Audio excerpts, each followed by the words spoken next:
Практични съвети за духовно развитие. Лекция номер 3.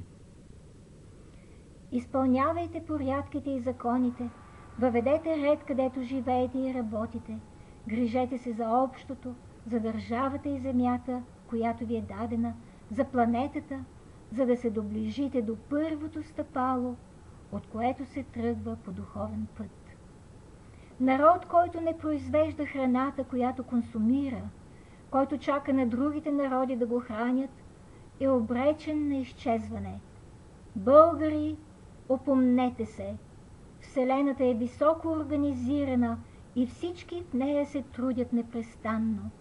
Всяко същество е длъжно да се справя само с задачите си и проблемите си.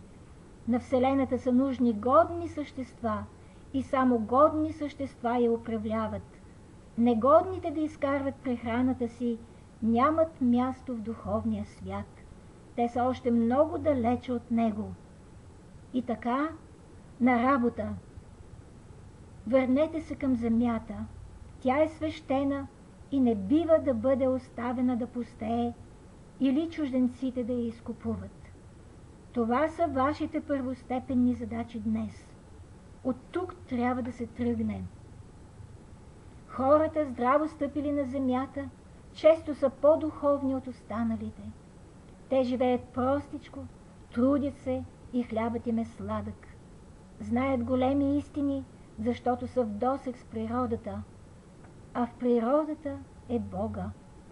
На тях им се отварят прозрения, те са далеч от измамата и покварата на града. Те са по-близко до Бога от всички комплицирани многознайковци от големите градове.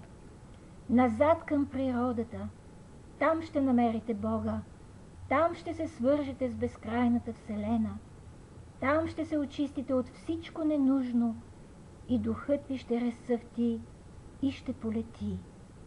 Мнозина от вас са безработни, а земята чака, тя е гладна и жадна.